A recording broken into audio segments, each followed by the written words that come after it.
Hello.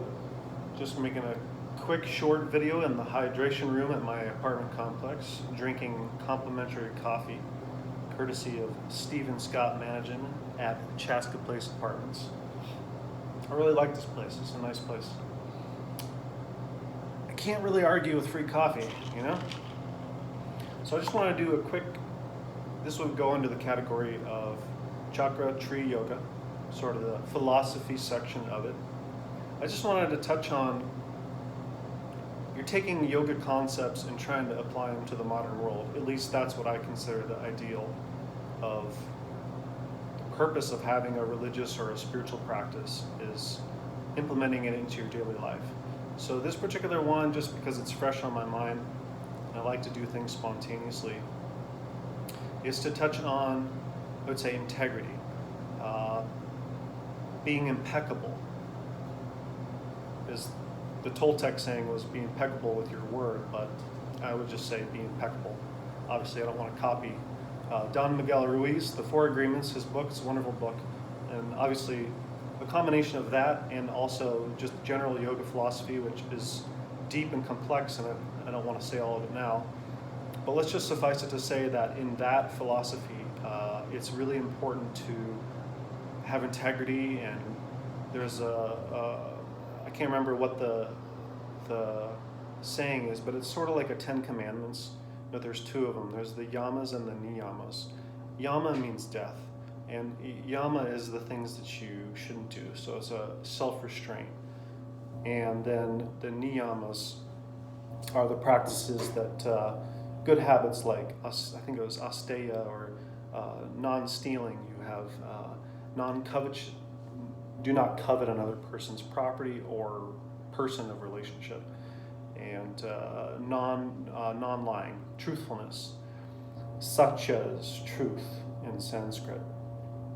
So it's really important to try to hold these up. I know that a lot of people in this world were challenged, we're morally challenged on a daily basis to try to be honest, because so many people are not, and so many people want to take advantage of you and to steal from you, to hack you, to hurt you potentially. It's a dangerous world out there. Fortunately, most of the time, nothing happens, but when it does, it's really nasty. I mean, it makes you want to live in a safe world when you see things that are not safe. So my personal take on this is, you don't have to be perfect, but you shouldn't be satisfied with not doing anything. So something that's helpful is to cultivate these attitudes and do your best to live to those higher morals and standards. And so you have a different baseline. So even if you fall short, at least you're making an effort. If you don't try at all and you live at a really low moral level, you're just going to be miserable all the time. You're going to make everyone else miserable. At least is just my take on it. I'm not saying that it's fact. It's just an observation and the way that I see the world and the way that I see how people around me behave. Yes, so getting back to that integrity thing, to be impeccable, you can go a little bit deeper than that. I think it's hard to understand what does that really mean. To me, what it means is really walk and talk with integrity. If you notice that you're doing something that maybe is causing other humans problems, you might want to take a step back and just try to figure out how you can do it with the most integrity and the most impeccability possible. And you won't have regret after you do that. So at the very least, you fail in a situation, maybe you can't fix something that went wrong. At the very least, you can say, well, I really did my best. I really did my best to be totally impeccable and act with and talk with and think thoughts that have high integrity. I'm human, I make mistakes. You're human, you make mistakes. All humans are human and make mistakes. Life is a practice. We don't have it all figured out.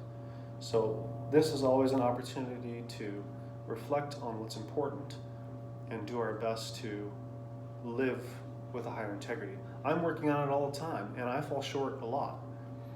the thing that I think maybe is different for me is I've been working with this in my mind for so long, and I think it's very important. So I find that I am able to pivot and adapt quickly.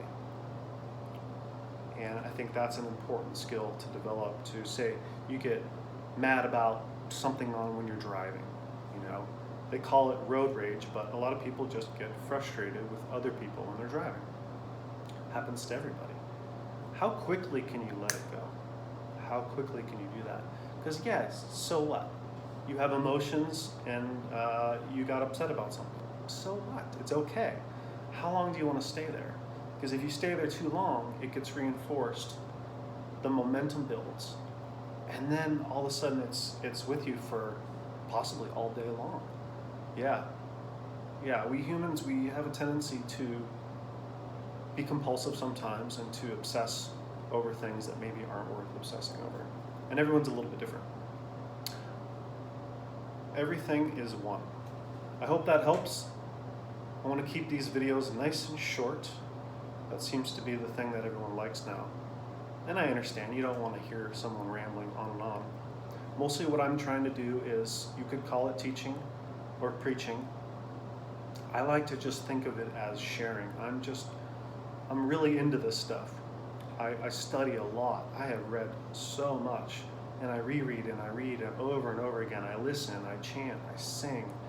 I'm very immersed in all things yoga, and I'm very interested in all religions and all spiritual paths.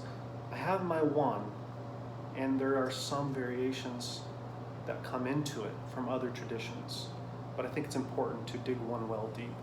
As Baba Hari from Sonoma Ashram used to tell me, or he used to just say this a lot, he would repeat it, to dig one well deep. Because if you dig a lot of potholes, you dig here and there and everywhere, you never get to the life-fulfilling waters. And this can be a metaphor for spirituality too. You may never get to that life-giving water, that whatever it is that you're searching for, whether it's God or self, the universe, whatever. We're all going for the same thing, we just call it by different names. And as the Upanishad said, and my late teacher Samkhya Yoga would say, I mean, this is a really famous saying. It's not even copyright because it's from the Upanishads. This is a universally usable phrase. Truth is one, many are the names. Other versions are, many are the paths, the goal is one. Whatever you want to say, there's so many different ways to say it. Essentially, we all have all these different paths, and as long as it's not super dark or evil or wicked or negative, you know, just because it's different doesn't mean it's wrong. I think we as a people need to become more universal. So all these paths lead to one point. And to me, what that is Brahman, God, and not just you got to God, you merged, you're in union. You never forget for a second, not even a fraction of a second, do you forget that connection and presence. So with that, I hope that sits well with you. I will continue these more later. I've done them before, but I haven't done a lot of them. One of them was on viveka, discrimination, not the bad kind, the kind of like ferreting out the truth between the lie. That kind of discrimination. Not the kind where you're harming other people with negative thoughts and negative words. It's called viveka. It's a very important yoga concept. Another one is sharanam, which means surrender. And surrender is an unbelievably important concept, especially in bhakti yoga, which is my primary practice. Sharanam. I'm always saying that. I'm always surrendering my ego, my whole life, money, my possessions, my thoughts, my actions. I'm surrendering it to the Guru and to God, and I do it over and over and over. It's very important. It's very difficult for a lot of people because that is about humbling your ego. And it's very interesting to see what your mind does when you do that, you know. You're not a slave. You're not a slave. You're just surrendering your ego. You become a transparent personality in time. you become God. So that's what we're all going for, even if we don't know that that's what we're going for. We all have a self-same goal. And I salute everyone to pursue it in the way that best suits them.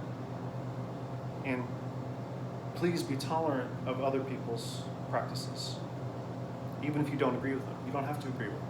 You don't have to like it. You don't have to do it. But we can be tolerant with each other.